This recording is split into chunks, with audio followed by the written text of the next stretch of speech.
This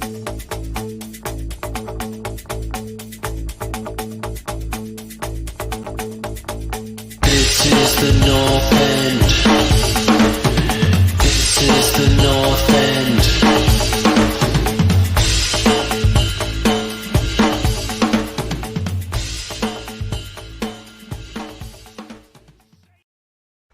Welcome to the North End podcast, where three Canadians and an Englishman talk about English soccer. This week's episode is our annual season's predictions. And unfortunately, the Englishman isn't with us today, but I am blessed with Mr. Paul Forrest and Connie. Connie, you look in a very similar location than I'm in. We've got wood backgrounds. We're away from home. How are you, mate? What are you up to?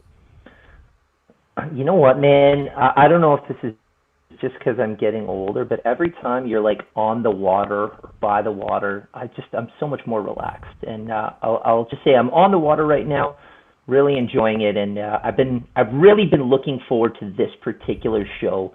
I missed last preseason. I missed the predictions, and I wasn't missing it this season. Just happy to be here with you two assholes. Good stuff, Connie. We apologize for the audio. Connie is forgetful man and forgot his microphone, but we can hear him okay. We'll get through it.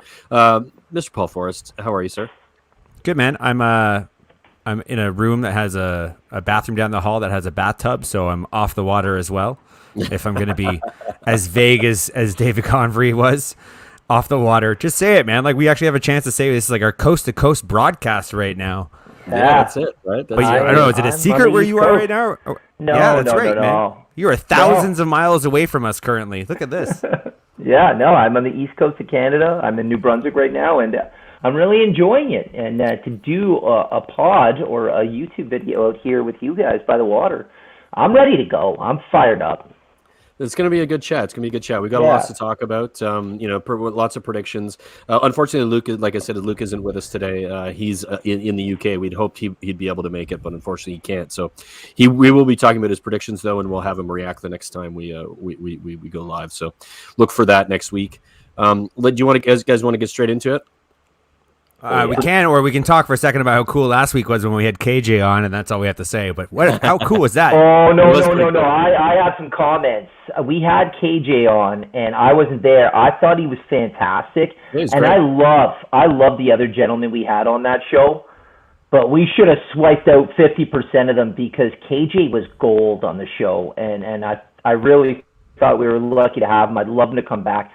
Tremendous insight. He really, really nailed it when he was asked questions, and I thought he was on the point. Paul, you did a good job asking him some very pinpointed questions and very, it was nice to see, and I'm rambling on here, some really great insight from a Villa fan about the positives about the Jack Grealish sale, and I'm just going to stop right there, but I thought it was awesome. You guys did a great job. He was the one Villa fan I've heard from, and he's a pundit, right? So it's not a big shock, but like he's the one guy who was like, yeah, we needed to sell this dude. Like, this is great for us. Everybody else for a year and a half was like, you're never gonna sell him. He's one of ours. He's a local boy. Like we can say this now. Like, it matters that you're a local boy. Yeah, I think he was the only one who got it. He was the only one who got how good it was for the club. How often, and Brian, you would know this more than most, with the Gareth Bale sale, how often are you going to get that much money for a player? Well, this is Seriously. The thing, Connie. This is the thing, though. The thing that he recognized, in that Villa is also lucky that they have a good chairman and they have good recruitment. So they knew they were going to sell the player, and they spent the money on the players they needed in the positions they needed to fill what he typically does on his own with three other players. That makes them a better team because they got depth in those positions now, and as long as they all contribute. Anyway, we had that chat last week, but it's good to catch up with you, Connie, on it because we know you missed it. But and KJ was fantastic. We'll have him back for sure. He had a really good time and definitely offered his services to come back and join us again, which we'll definitely take him up on. All right, he immediately subscribed, which was nice of him. Immediately subscribe. Yeah, that's great stuff for sure. Let's get into the predictions. We want to start with the league winner, or do we want to go the other way around? What are your thoughts on this, Paulie? I think we just go straight at it right off the bat. Straight So to the top. every year for the duration that we've been sitting around chatting about stuff and recording ourselves and putting it out into the ether of the world, hoping that people want to listen to our ramblings, we go through an exercise of making predictions at the start of the season, and then we check on those predictions about halfway mark, and then at the end of the season we examine how dumb we were. Very rarely are we smart, so don't put any money on what we're about to say, because we are not batting well in terms of success ratios. But this is what we do. This is just a fun little thing we do at the start of the season. And the season starts Friday. We suggest you guys do the same too. If you want to, throw them in the comment section what you think of the league winner is going to be, the top 4 prediction, the relegation prediction, Golden Boot winner, and Breakout Star. So those are the 5 we do. Chuck them in the comments. Tell us what you guys think, and we'd love to hear from you, and we can chat about it next week and see what you guys have said. Get you guys involved. Absolutely, because you may not agree with us, and there is a way for you to disagree with us and actually have the comments read out on live YouTube. On the YouTubes.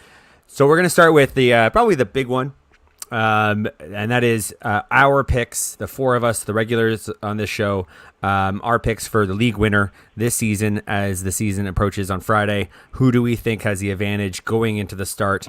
And I think generally there's a lot of consensus with a little bit of a wild card in the mix. So I don't know. I guess we'll just go straight at it. There it is. Luke is not here. And rather than everybody go one at a time, we might as well just cover off 2 of you who are here. Dave and Brian both think Manchester City, and Luke, who's not here, thinks Manchester City, and I'm the outlier with Chelsea. So I guess we'll just put it to this: you guys speak to me about why you think Manchester City are your favorites to win the league this year. Brian, you want to go first, or you want me to go? Connie, you go first. It's fine. I'll go second. Yeah, I'm actually really excited for this. So for me, I mean, we saw City win the league last year, and really it's no surprise.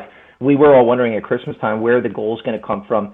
I truly believe the goals did come from how solid the defense was, and the defense hasn't changed. It's still, well, you know what, this year is going to be different, but I think it's still arguably the best. Well, again, them and Manchester United, but still an incredible defense from last year. Title-winning defense. Connie's so convinced of his own. Title-winning defense, but that freed up that offense that is just free-flowing. And then for me, I'm sorry, when you add Jack Grealish, and again, I know there's a lot of trepidation about that signing for City and how it's going to work. There's no doubt in my mind that Pep has had conversations with him to say, hey, this ain't Aston Villa. These are my expectations. But I also see something in Jack Grealish as a player. He goes, and KJ nailed it last year. He's not quite a world-class player. Pep is going to make him a world-class player. I don't know what that means for that front line with Raheem Sterling, the false number 9, Kevin De Bruyne. People don't talk about how good of a finish to this season Mahrez had last year. Mahrez looked like a world-class player. That attack is incredible. The defense is world-class. The area where I do have a little bit of a concern is the midfield with Fernandinho getting older. But here's the reason why I picked them to be champions again: the frailty in Chelsea's defense. I think Chelsea's the only one that could maybe potentially give them a threat. I think we're going to see a decline in this Liverpool era that Brian and I have been talking about for the last couple of years. I think it's come to the end at Liverpool, and I think you're going to see it. I think they're going to be fighting for top 4. Chelsea aren't there yet. I'm not convinced by Lukaku in the Premier League. I've seen the way Chelsea like to play with Tuchel. It's not with a number 9. They play better with a false number 9. So for all of those reasons, what I'm seeing out of Manchester City and proven winners, it's City's league to lose. Right? That's a good shout. Yeah, I mean, I don't disagree. I agree, especially with the defense side of things and what you're talking about when it comes to City's defense. And I do think that will be the thing that gets them to over the line.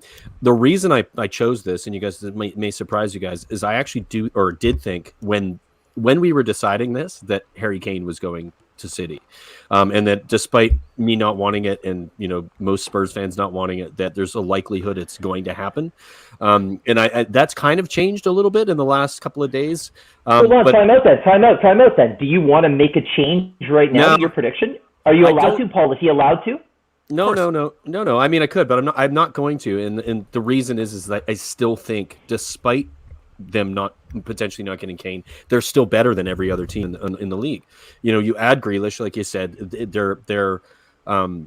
they're just such an oiled machine with so much money involved, and I think Grealish will help them. But I think the defense is what matters for City more than anything. They built their second half of the season off of that defense, and that's what made them really, really good. And they didn't need to score as many goals; they just were really solid as a unit. So, but you throw Kane on top of that. If he does go there, then it's a done deal. So that was kind of where I was at with it. When it comes to the Chelsea side of things, I agree to some extent that I think Chelsea's defense is lacking a little bit. I don't agree with the Lukaku comments about them playing. They've the amount of chances created for the German who has just struggled to score goals. If you put Lukaku on the end of Werner's chances, Lukaku scores like 40 goals. Like that's. Can we pause for a second?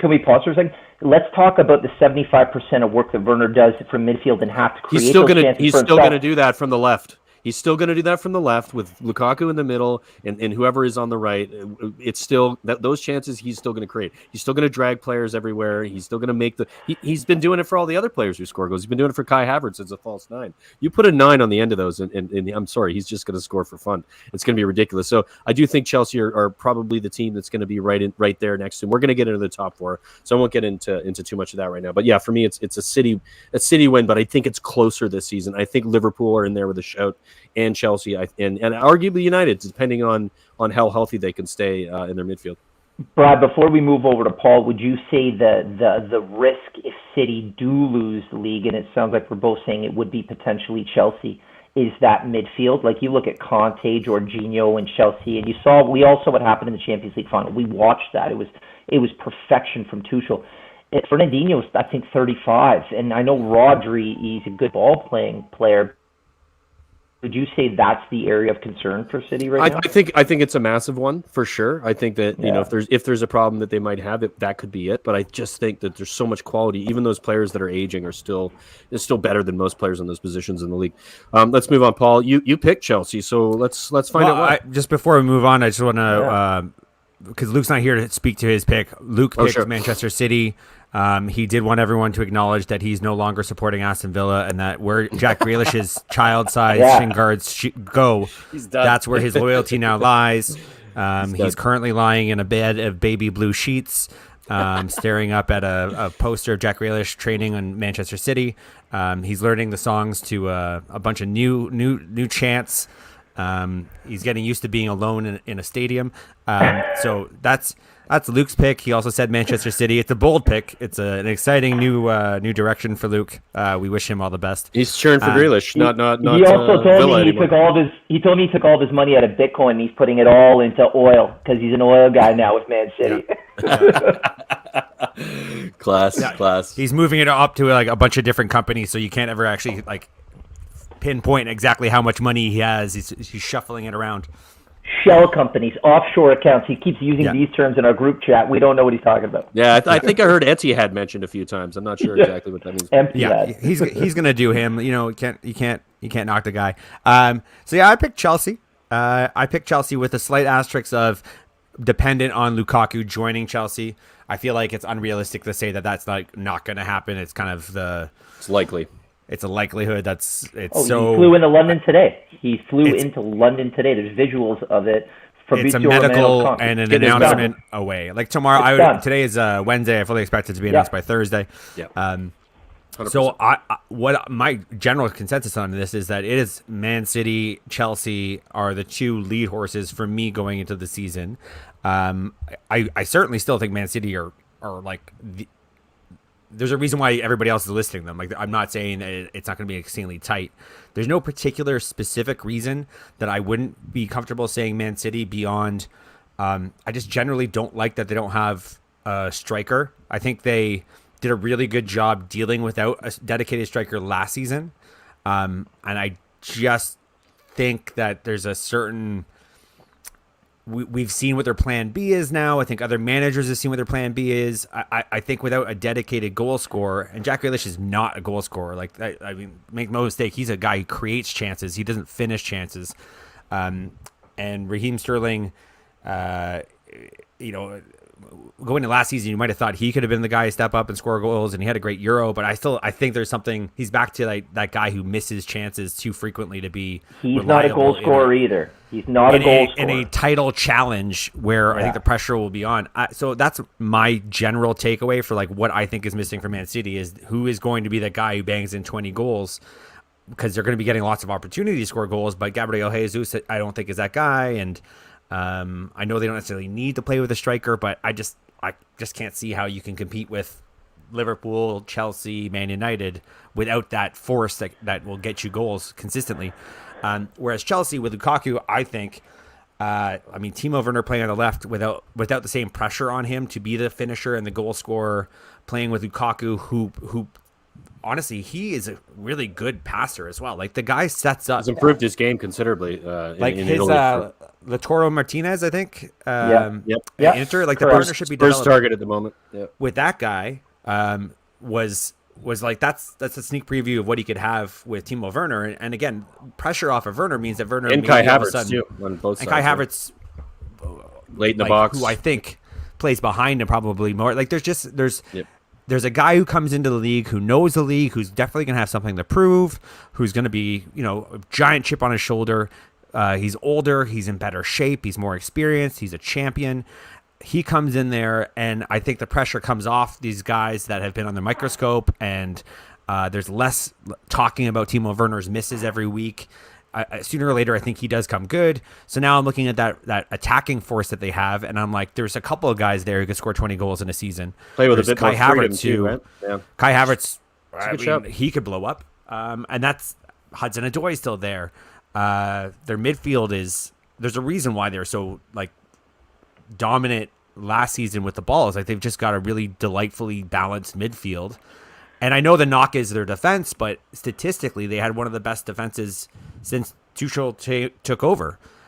And like they may not be the most impressive brand names, but I don't think you need to have those brand names. I think it's got to be functional in the system, right? Yeah, they don't give other teams a lot of opportunities. Like that's what the system gives them. So even if there is the occasional mistake for whatever reason, because maybe their center backs aren't the best in the world, then you got Lukaku and Timo Werner on the other end to make up for it. So I have a gut feeling that Lukaku comes in, and it's just one of those hands of fate kind of seasons where I can see Chelsea winning it, and that's maybe a little bit of wishful thinking because I also don't want City to ever win. Like I'm just kind of done with them. Like I think the league would really benefit from Jack Grealish not costing $100 million and then getting City or Harry Kane going to City for or Harry Kane or whatever. Like those developments. I want to add a couple things to that. I think you summarized that your thoughts on them winning pretty well. I think you could make an argument that if Lukaku does work out, you could everyone has just got City. City's winning the league.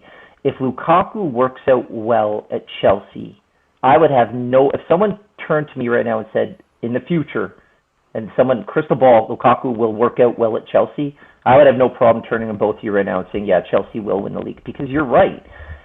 City don't have a dominant goal scorer. And if Lukaku does work out, that's not 15 goals. That's 20.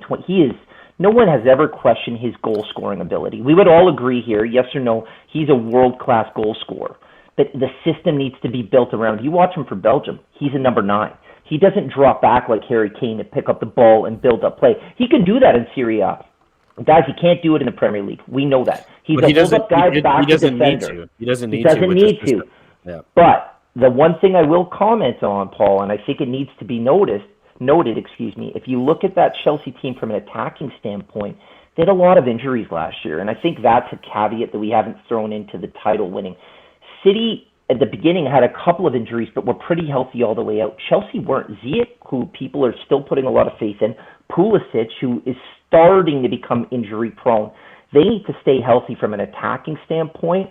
If they can get Lukaku working and Werner on the left and Havertz comfortable across the front, just the offense, and it works, and they stay healthy, I would have no problem saying, yeah, Chelsea could take this off of City. And we don't know what Grealish is going to be like. Sure, he's a £100 million player, but like he likes to get the ball drifting. Pep's not going to put up with that shit. Totally Pep's different style of play. Totally. So there's a lot of things up in the air, and again, but Tuchel could be the X factor because all of us. Connie, let's get into the top 4 because we can talk about that conversation between the teams that who we think are in the top 4. So let's keep it focused on that. So here I'm going to bring up the slate here. This is what we have for top 4. Paul, you want to just go through them quickly, and we can talk about people's reasoning? Yeah, I think probably just relatively quick. Luke's not here to defend his pick. We've already gone through why he loves Manchester City now. He basically said it doesn't really matter who comes in after them, so he kind of threw a couple of names out there, but he's picked Chelsea, Liverpool, and Man United. There's no consensus amongst any of these picks. Dave has gone for probably not a surprise based on the discussion, Manchester City, Chelsea to come in second, Man United, and then Liverpool. I am surprised that Dave actually put Man United anywhere above relegation because he's the worst fan in the world. And then Brian actually is the surprise of the team to actually show a little bit more respect than maybe the other guys have to Liverpool in having Liverpool finish second, then Chelsea, then Man United. And then myself, I'm in there with Liverpool, followed by Man United, and I'm shocked by that. Shocked by that, Paul. Shocked. I'll start with my own. That's how we'll go. So I said earlier, between Chelsea and Man City, I don't think there's a lot between the two of them. Yeah. So I won't go into detail of why I thought it was going to finish 1 and 2. I do think Liverpool have the kind of team where they will be in that race, and it's going to be a neck and neck for a long time. I mean, they are a defending champion. They have a lot of the same squad. There's been no major absences or outs. They're healthier. They are starting the season with Robertson injured, but I think that's a 3-game kind of thing. I don't think it's going to be a big deal. Yeah. It is a little bit worrisome that they're already starting this season with an injury to a key guy, but we'll see. But I just think they have the right kind of squad to be in the race for a third or fourth finish. I think they didn't do enough business this summer to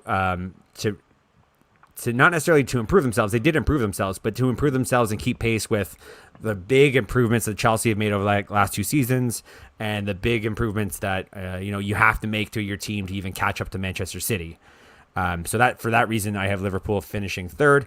And then Man United, I think Man United are still in that place where they're not going to be there yet. I think there's going to be a significant improvement between Man United and whoever finishes in first in terms of how close they are. I think it'll be a much closer race between first and fourth. But I think Man United's squad right now and season right now is still what I would call a development year. They still have a lot of guys who are really key and critical to that team that are still very young, that I just think need to have one season where they're in the actual title charge and then probably fall out of it for whatever reason towards the end and then come into next season with maybe a defensive midfield player and have a better chance of competing for the title. But for me, that's my top 4. And you know what? The one thing I'm positive of is that the top 4 are the right teams. And I am completely guessing at what the mix will be in terms of finishing first, second, third, and fourth. But I'm 100% positive these are the 4 teams. Like I feel really good about the difference in points between fourth and fifth will be telling. Yeah, but Paul, I have to agree, and I think we've all done that, right? All 4 of us have picked the same 4 in the top 4. It's just the order that it comes in. I obviously, as we know, we talked about. I chose City. I chose Liverpool in second, probably before this Lukaku thing kind of got traction. Do you want to change? I'm on the cusp of changing. I haven't changed it yet. I think it's probably accurate to change it. I probably would flip the Chelsea Liverpool, but I think it's going to be so close between those two teams. I'm not gonna. I think it will come down to injuries. It will come down to which team stays fit enough to play an entire season at the highest level, because both those teams are still very good, and Liverpool have bolstered their defense, and their defense is the thing that arguably put them in the position they were in last season. So I do think some of the players they brought in this season, it's going to affect the way the players in front of them play. Henderson is fit. We know what he was able to do when Liverpool were flying. That transition game that he plays is incredibly good. He's going to be fit. They have other players in their team. Mo Salah is on as everybody's first choice in fantasy. He's going to score 25, 30 goals. Sadio Mane had a pretty poor season last season, and I think he scored 14 or 15. So still, there's goals in the team. I think that center forward position is going to be suspect. I don't know what they're going to do with that. Firmino's still in there. I don't think that he's been sold, but probably should be. And that's probably the part where I'm a bit like maybe Liverpool just don't have enough in that front. I think that's where Jota probably plays. I gotta pause and call you. Well, out on a few things here. I was about to get to Jota is that playing on the. Well, I was about because he plays on the left side where Mane plays. Okay. And so, actually, I think he was playing where Firmino plays. Yeah. Well, that's new. Yeah. So because when last season he played on the left he was basically playing in place of Mane when Mane got injured. Yeah, he was. That's where he came. No, he was playing in place when he first started of scoring Firmino. goals. When he first started scoring goals, he was playing off the left. Who was playing? Yeah, left and the right. You're left and center. You're right. You are correct. Yeah, I know. That. That's exactly what he was doing, and I suspect that he's probably going to do the same now. If Mane's fit, maybe that shifts him to the middle, and they play a false nine, and Jota becomes the first false nine. I don't know that that's what they're going to do, but if they still have a very powerful front three or four, depending on how they're going to play it. And you've got one of the best managers in the world at the moment. Klopp is still very good at tactics. He has a system that works if he has a fit squad. So I argue that Chelsea and Liverpool will be right on the same sort of level, depending on fitness. Hold on. You know what no one talks about when it comes to Liverpool? Sure, they've had one major signing, Konate, central defender. I think it's a great signing. I think Ronaldo was a big loss for them. And you took the words out of my mouth. That guy was an underrated player in the engine room in that midfield, and he will be missed. Fabinho doesn't cover the same amount of ground. Henderson doesn't, and he had that little bite. Like, he could have that bite going into it. He'll be a loss, and I worry very much about, and I hope he does. Even if you're a rival fan, you never want to see players get injured. My buddy Adam. I hope Virgil van Dijk can come back and have a full healthy season. I worry about a player that size. He's a big man who plays the way he does, and he plays hard. I worry about him recovering from that type of injury, and they had a lot of players who had injuries last year. So that's going to be the question. Like, Connie, you can think all those things, and I agree. Like I said, fitness will be the difference between Chelsea and Liverpool, and where Liverpool fit into that top four. Like, they could finish in the fourth because of those reasons. So let's not gloss it over. Chelsea have their own injury issues. So let's not gloss it over. Chelsea are adding Lukaku. Liverpool have added Konate. So they've gotten another central defender. Big fucking deal. They haven't done as much. If I'm a Liverpool fan, I'm raging right now. It's not good enough from that team, the caliber of that team. If I'm a Liverpool, but as a United fan, I'm loving it. yeah, and that's fair. You know what? I'm going to switch it. I am going to put Chelsea in front of Liverpool now. I think he did it. I think you guys convinced me. I think he convinced me, and it makes sense. It does make sense. I do think that not strengthening their front line, despite having a very good one nonetheless, they still need to. You still need to each season. You need to spice it up if it isn't firing the way it was, because it did lose its dynamics. There was that season where they were ridiculous, and the last season they kind of lost that a little bit. So yeah, I'll switch it, and I'm fine with that. But still, we're gonna get into like a breakout star question later.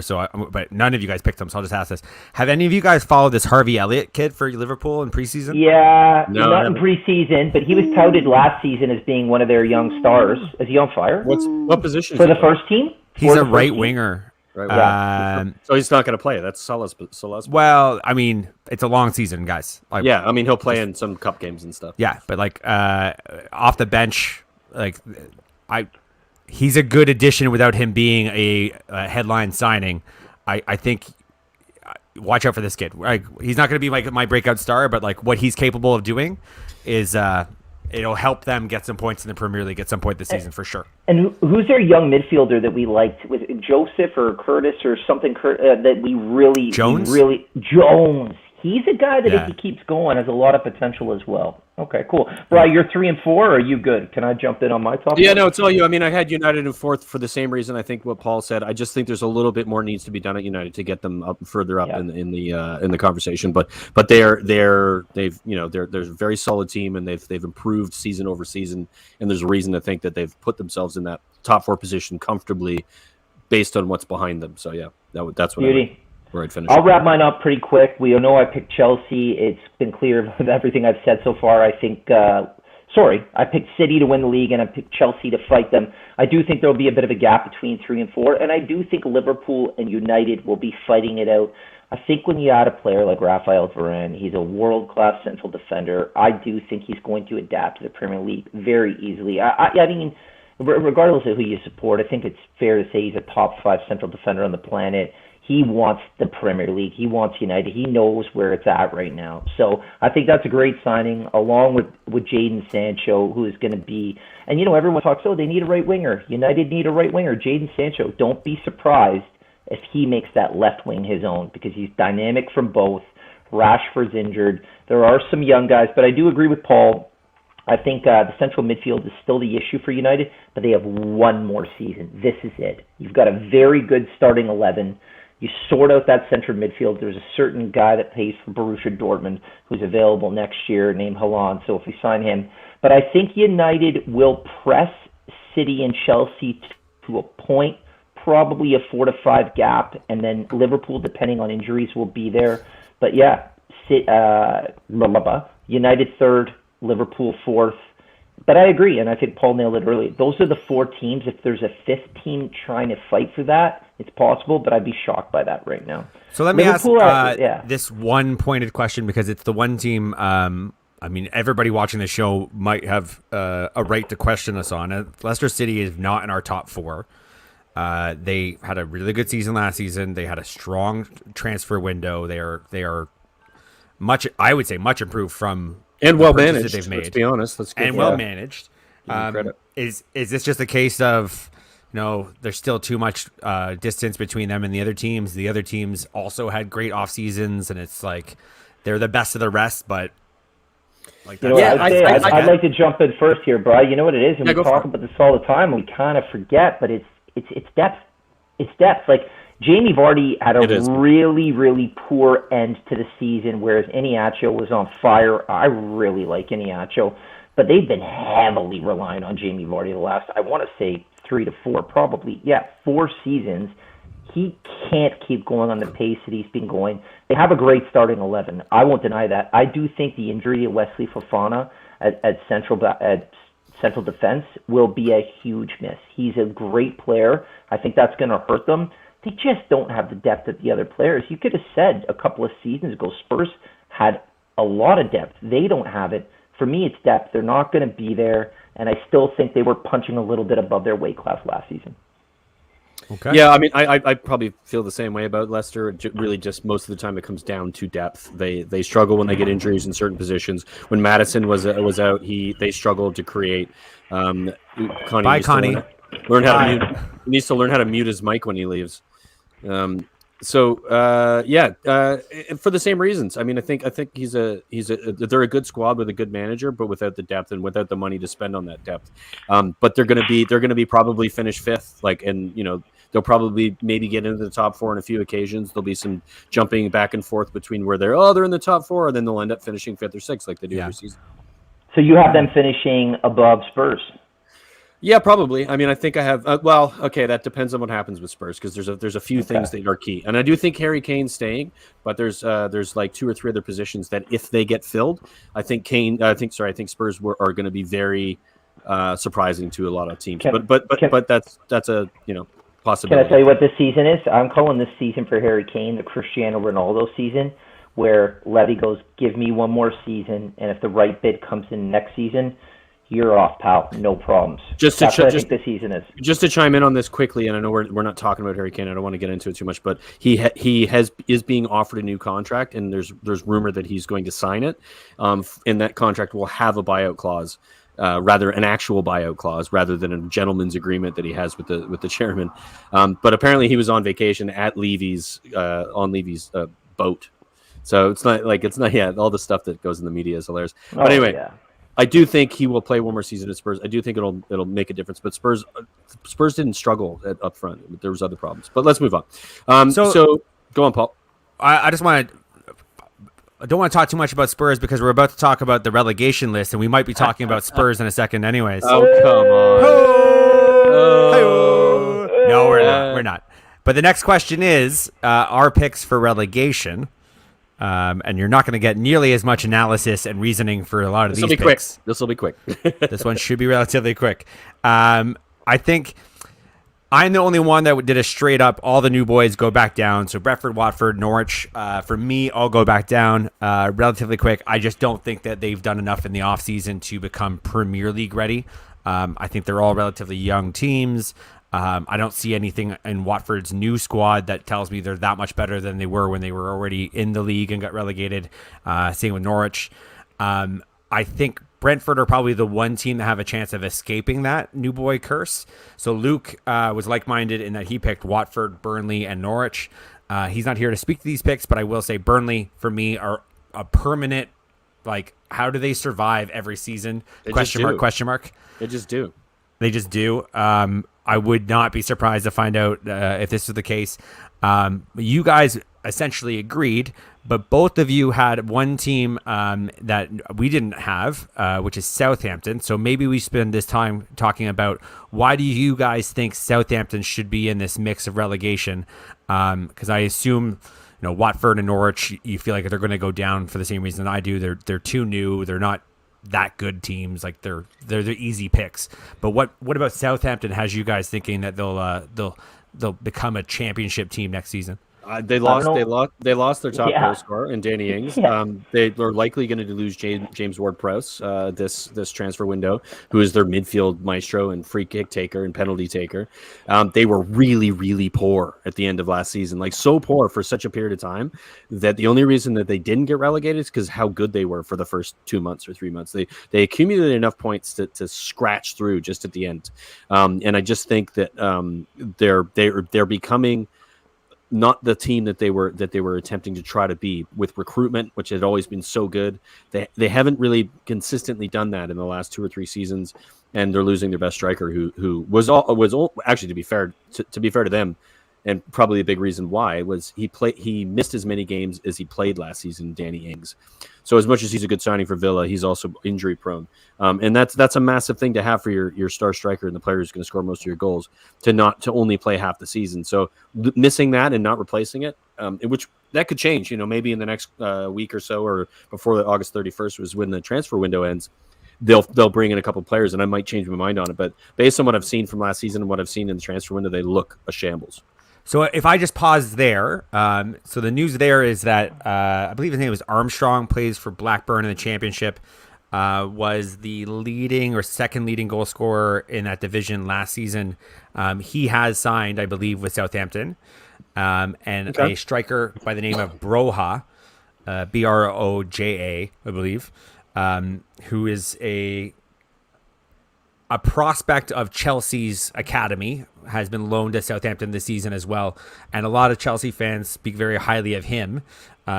He's been on loan. I think he played in Spain or Germany. His numbers were not fantastic. I don't really know why they seem to love him, but he does seem to have a universal, like, this kid could be something.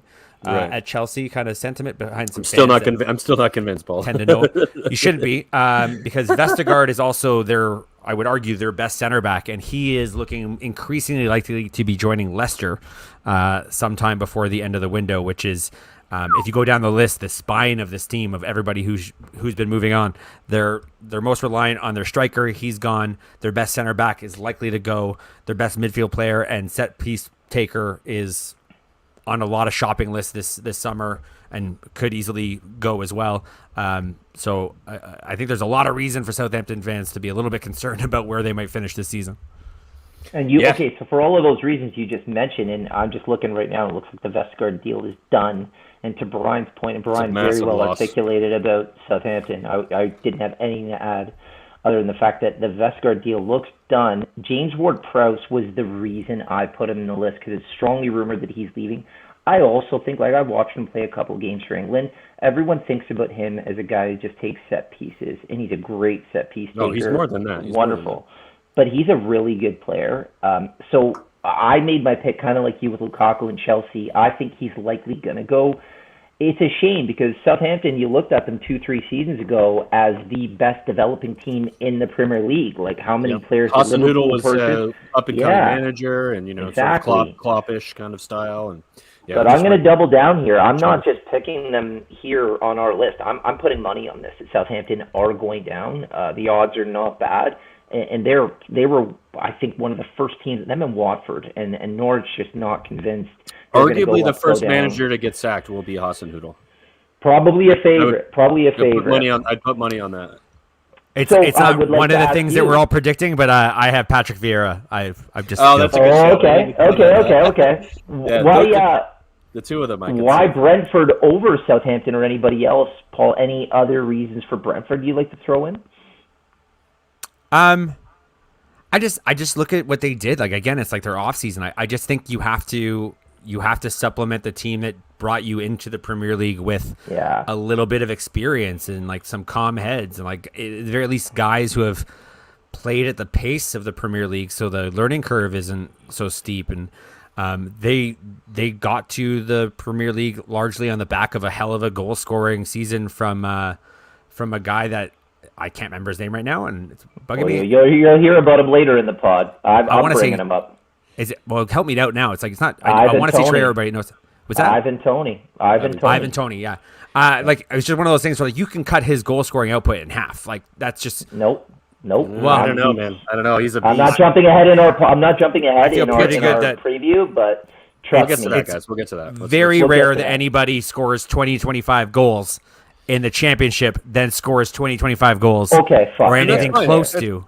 That's fine, Paul. Yeah. But let's take Leeds as an example. A team that had full of players that were all championship quality. Bamford, who was not, going to score goals in the Premier League, did those things. So players and Great teams can do call. it. I'm not saying that they're going to do what Leeds did. Don't get me wrong. I'm just saying that teams. We just saw it happen last season, so let's not rule them out completely. And they I do would have call them enough out. quality in that side. They have I enough don't want quality to in call that them side. out, but Burnley, Luke, Burnley are a well-coached team and a well-run team. Like Burnley's guaranteed for me finishing like between 9th and 12th.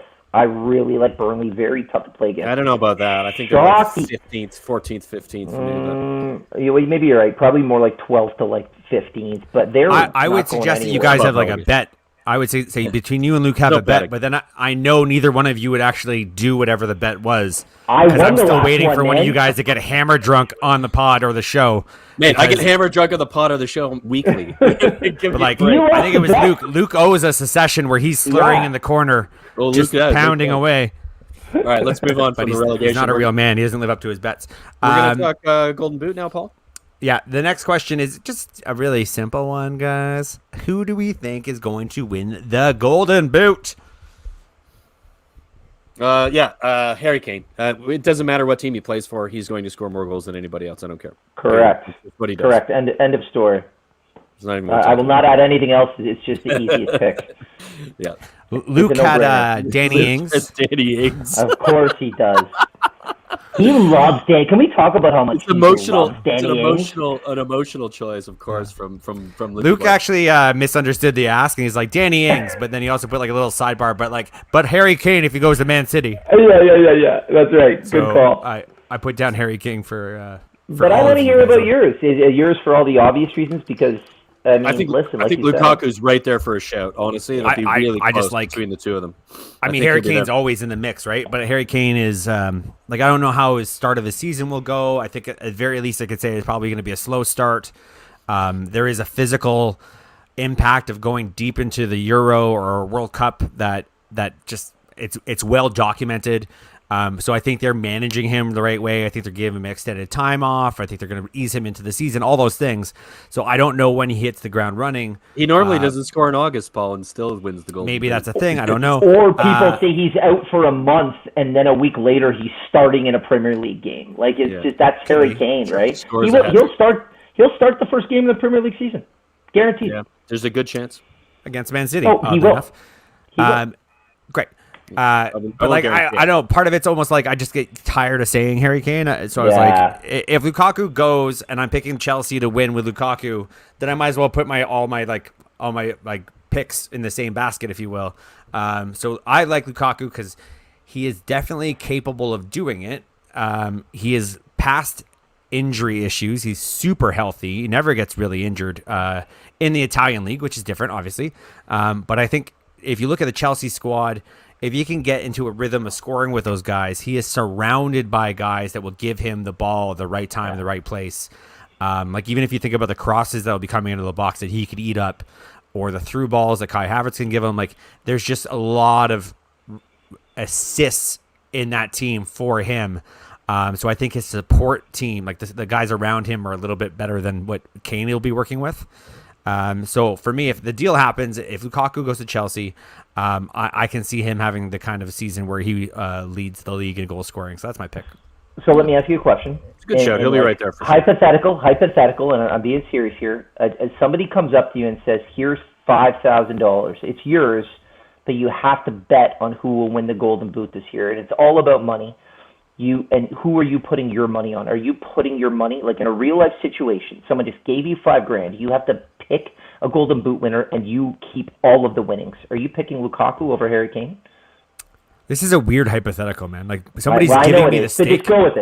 just go with it. I just want to make sure your pick isn't just not to be different. Like, No, in his your pick is heart of because there's a hearts. good reason. He just said Chelsea's going to win the league. I know, but I want to know if money was on the line Money, and you had a money. ton of money. None of that matters. If he says Chelsea are going to win the league, he has a reason for it, and that Sure. Lukaku getting the Golden Boot is probably the reason for it, a big reason for it. So No, I'll answer this You question. think If so? somebody came to me I right now, think it's consistent as hell, Connie. if somebody came to me right now and said $5,000, place it on whoever you want, I'll stake you. You pick it.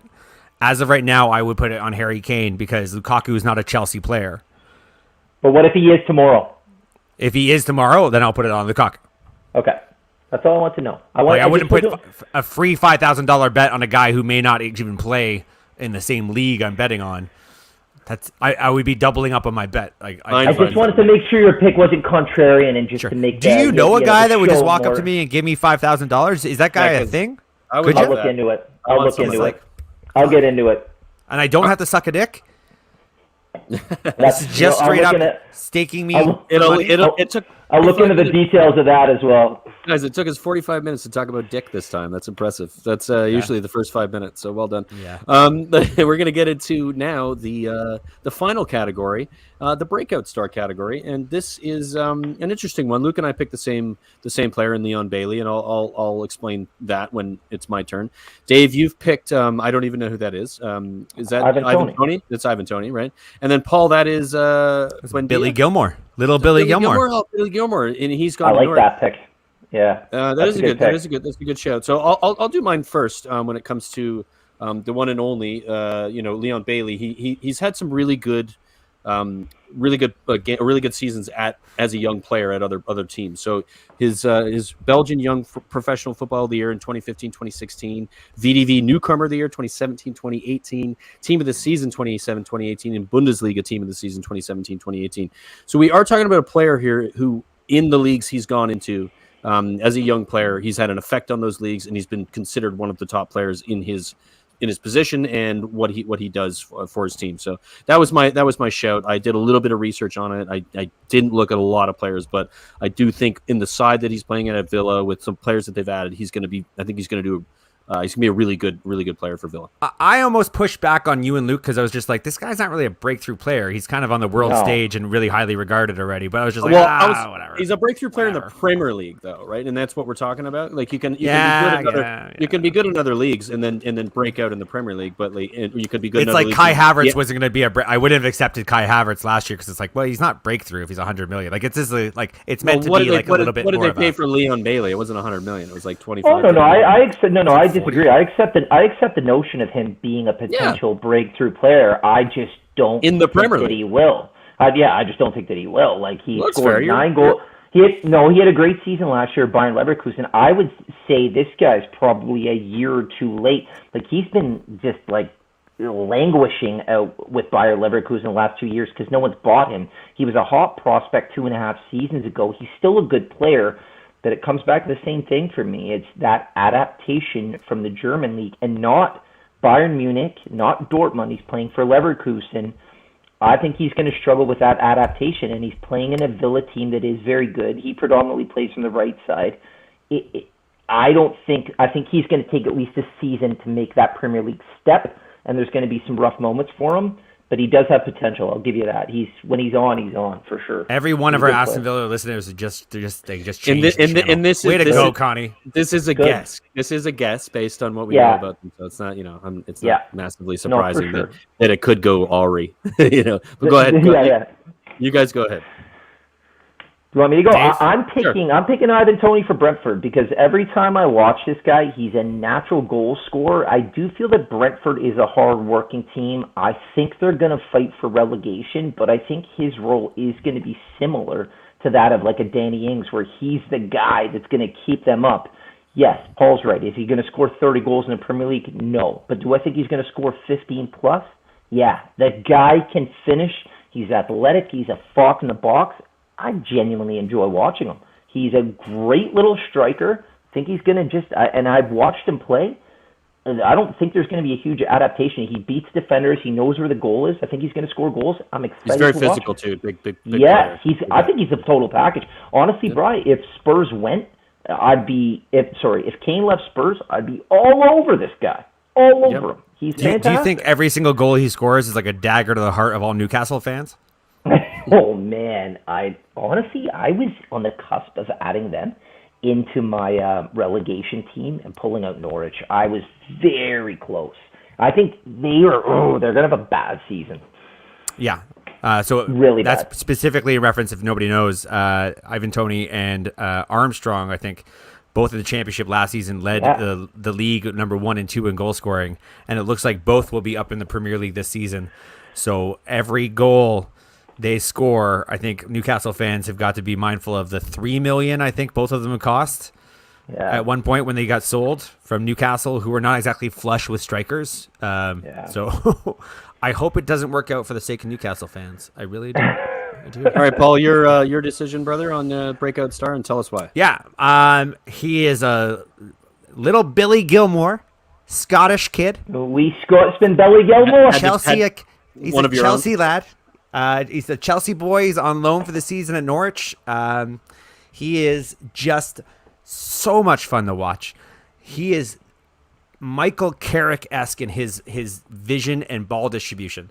He's not a guy who beats a man by like skating around him. He's not fancy, but he moves the ball with laser precision. Every ball on the deck is floating right above blades of grass. He's just like a phenomenal guy to watch play. He's the kind of guy where if you think there's no pass, all of a sudden he just lobs it over 3 guys and it drops right onto the foot of whoever he's aiming for. He's just, I don't know how to explain it, man. I just love watching this guy play, and I have been a fan of watching his like Chelsea Academy videos or whatever for a long time. I'm Scottish, he's Scottish, so he's been on my radar for that. He was part of the Scottish national setup. Didn't quite hit the ground running the way people thought he would, but he's a guy who distributes the ball. He's not necessarily a goal scorer or even a guy who creates shit. Like, he's a guy who cycles the ball and gets it moving. And I've seen a couple of highlights for him already representing Norwich, and between him and Cantwell, they're like 2 phenomenally entertaining players in Norwich right now. Yeah, you know what? It's a good pick. Good choice. And I would almost say Cantwell is but he's already been in the Premier League. I already know who he is because I've seen him play in the Premier League before, so I wouldn't say him. But yeah, Billy Gilmore. I just love watching him play. You know who Billy Gilmore is to me? He's obviously a very young player, but a great description of how he plays. And he's a very talented player. He honestly really is. In the right setup, he's going to be for a top team. So like the way Tuchel plays and the way Chelsea plays, I can't see him fitting into that. But for example, even like a Spurs or even like an Arsenal, as he develops, this guy is going to be silky smooth. Can't wait to watch him develop. My concern with that is that Norwich team, in my opinion, is a dumpster fire. So I don't know. I hope things work out well for him because he's such a talent. Nice one. Well, that brings us to the end of the show, guys. Season predictions. It's been a lot of fun. We will be inevitably wrong about most of it. So all of it. Look forward to tuning. Well, no, we got a couple things right last year. I got a couple things right last year. Hold on, but before we go, can we celebrate Can we celebrate the Community Shield victory for Leicester over City? We didn't talk about it. I will. City lost the trophy. I know it's not mentionable, but the City kids lost the trophy. Congratulations, Leicester. Yeah, I suppose that's it's something. I guess the Community Shield is what it is, but it is the opening game of the season per se. So we do start the season this weekend, guys, and I am fucking excited Are to you? watch. I'm Are nervous. you? I'm terrified. But I'm excited. I love it. You got good I love Wi-Fi where you are. You're all ready with your Hey, I'm your streaming with you guys. DAZN. I'm streaming with you guys. I got everything set up. I'm ready to rock. I'm ready to watch all the shows. I'm Nice. doing a Two Brian's episode with Brian on my other channel on Tottenham on Tour. So tune into that. We're doing actually a preview, Man City preview, Spurs Man City preview. So if you guys want to tune in, check it out. It's gonna be a lot of fun. But we've got a lot more content coming up on the North End, and look for that. And we appreciate the people who have watched. We're new to YouTube, and so like and subscribe because it helps us grow the algorithm. It helps us, grow our audience, and and make our videos better. So, looking forward to anything. Any last words, Connie or Paul, before we? I heard the next transfer show is going to be in front of the Atlantic Ocean. It is. Yes, It's a big one. Good. It's a big one coming up. we missed last week. We are At the base of a lighthouse. The person who usually does the transfer show forgot his microphone and his computer. I'm doing it on a whale. I'm doing it on top of a whale, and I got big reports coming out. I actually do think in the next couple of days, Lukaku aside, I think you're going to see a lot of activity in the last 48 hours of the window. Like, I'm being serious. I'm not bullshitting. Like, I think you're going to see some bigger moves than expected in the last couple of days before the season starts, and I'm excited. Yep. So tune into the transfer show on Monday. Connie will get his shit back together again, and we've got some other great content coming up as well. Thank you for watching, and we'll see you next time. Subscribe. Bye. Subscribe. Hit the button. And like.